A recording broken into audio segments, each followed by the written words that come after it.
আসসালামু আলাইকুম। আপনারা কেমন আছেন? আমি ডাক্তার ছমিদা সুলতানা ছন্দা। আমি আপনাদের ২৫০০-এর সন্তান।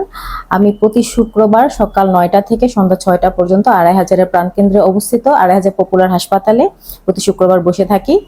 আমি ব্যথা বিশেষজ্ঞ, একজন ব্যথা বিশেষজ্ঞ, এবং ব্যথার যত রকম সমস্যা আছে সেটার চিকিৎসা দিয়ে থাকি।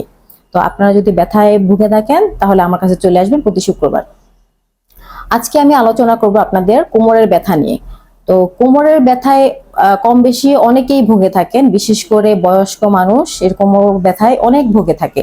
তো কোমর ব্যথা কি কি কারণে হতে পারে? প্রথমে আলোচনা করব কোমরের ব্যথা কি কি কারণে হতে পারে। এক নাম্বার হচ্ছে কোমর ব্যথা সাধারণত মেকানিক্যাল কজ, যেমন হচ্ছে আপনার মাসেলের কারণে হতে পারে। ওখানে বিভিন্ন ধরনের জয়েন্ট আছে, লিগামেন্ট আছে, এবং বিভিন্ন ধরনের নার্ভ আছে, এবং মেরুদণ্ডের ভিতর ডিস্ক আছে, ডিস্কের কারণেও ব্যথাগুলো হতে পারে। আর তাছাড়া আরেকটা কারণ হচ্ছে বাতের কারণে হতে পারে, বাত ব্যথার কারণেও আপনার ব্যথা হতে পারে। তো প্রথমে আমাদেরকে পেশেন্ট একটা আসলে প্রথমে হিস্ট্রি নিয়ে দুইটাকে আলাদা করতে হবে। এটা কি মেকানিক্যাল কারণে হচ্ছে, মাসেলের কারণে হচ্ছে, জয়েন্টের কারণে হচ্ছে, নাকি তার বাতের সমস্যার কারণে হচ্ছে। তো কখন আমরা বেশি এটাকে মনে করবো যে এটা একটা ডেঞ্জার সাইন আছে কিনা। ডেঞ্জার সাইন বলতে বোঝায় বিপজ্জনক কোনো সাইন আছে কিনা। যদি কোমরের ব্যথা পায়ের দিকে চলে যায় অথবা পা অবশ হয়ে আসে, সেটা একটা ডেঞ্জার সাইন হতে পারে। অথবা কোমর ব্যথার সাথে যদি জ্বর আসে, অথবা রাতের বেলা রেস্ট নেওয়ার পরও যদি অনেক বেশি ব্যথা থাকে, অথবা প্রস্রাব পায়খানা ধরে রাখতে যদি কোনো রোগীর অসুবিধা হয়, তাহলে এটাকে ধরে নিতে হবে একটা ডেঞ্জার সাইন। অথবা পেশেন্ট যদি কোনো ট্রমা হয়, তার যদি অ্যাক্সিডেন্ট হয়, অথবা তার যদি ক্যান্সারের কোনো হিস্ট্রি থাকে, সেগুলো হচ্ছে রেড ফ্ল্যাগ সাইন। তো এই রেড ফ্ল্যাগ সাইনগুলো আমরা প্রথমে রোগীর সাথে কথা বলে হিস্ট্রি নিয়ে আলাদা করতে হবে। তারপর আসেন আপনার চিকিৎসা।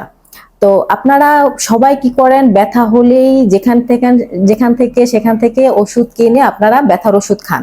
এতে করে বিভিন্ন ধরনের সমস্যা হয়, কিডনি সহ অন্যান্য অনেক ধরনের সমস্যায় রোগীরা ভুগে এবং জটিল করে আমাদের কাছে আসে।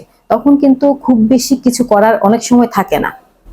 তো চিকিৎসার অনেকগুলো পদ্ধতি আছে, মডালিটি আছে। যেমন প্রথমেই হচ্ছে নন ফার্মাকোলজিক্যাল। নন ফার্মাকোলজিক্যাল বলতে এখানে ওষুধ না দিয়ে পেশেন্টকে কিছু তার পোস্টার বা তার যে বসার ধরন, কাজ করার ধরন, শোয়ার ধরন, এইগুলো চেঞ্জ করে এবং কিছু ফিজিওথেরাপি দিয়ে এবং তাকে কিছু এক্সারসাইজ শিখিয়ে দিয়ে তার যে লাইফস্টাইল সেটাকে পরিবর্তন করলে ব্যথাটা অনেকটা নিয়ন্ত্রণে চলে আসে।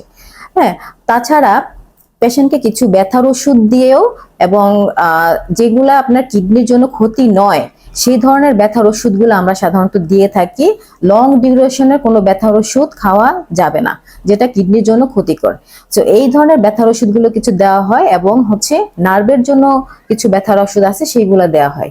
তারপর আছে আপনার ইনজেকশন দেওয়া যেতে পারে। ইনজেকশন দিয়ে অনেক সময় অনেক ব্যথা নিয়ন্ত্রণে চলে আসে। সব সময় কিন্তু অপারেশন লাগে না, এবং মোটামুটি 85 থেকে 90% পেশেন্টেরই কোনো অপারেশন লাগে না। 10 থেকে 15% পেশেন্টের অনেক সময় অপারেশনের দরকার হয়। অনেক সময় দেখা যাচ্ছে মেরুদণ্ডের হাড়গুলো একটার সাথে আরেকটা সরে যায়, এটাকে বলা হয় স্পন্ডাইলোলিস্থেসিস। সেই ক্ষেত্রে যদি পেশেন্টের পা অবশ হয়ে আসে, অথবা তার পায়খানা প্রস্রাব ধরে রাখতে অসুবিধা হয়, হ্যাঁ, সেই ক্ষেত্রে দেখা যাচ্ছে যে অপারেশনটা প্রয়োজন হয়। তাছাড়া নন ফার্মাকোলজিক্যাল এবং ইনজেকশনের মাধ্যমে আমরা পেশেন্টকে অনেক স্যাটিসফ্যাক্টরি একটা চিকিৎসা দিয়ে পেশেন্টের ব্যথা নিয়ন্ত্রণে রাখা যায়। তো আপনারা যদি কেউ কোমর ব্যথায় ভুগে থাকেন, তাহলে প্রতি শুক্রবার পপুলার হাসপাতালে চলে আসবেন, আমি আপনাদের জন্য আছি। তো সবার শেষে ধন্যবাদ দিতে চাই এই হাসপাতাল কর্তৃপক্ষকে, যে এত সুন্দর একটা পরিবেশ করেছে। এই হাসপাতালের পরিবেশটা আসলে অনেক সুন্দর। তো আপনারা চলে আসবেন। ধন্যবাদ। ২৫০০ পপুলার হসপিটাল, ২৫০০ পপুলার হসপিটাল।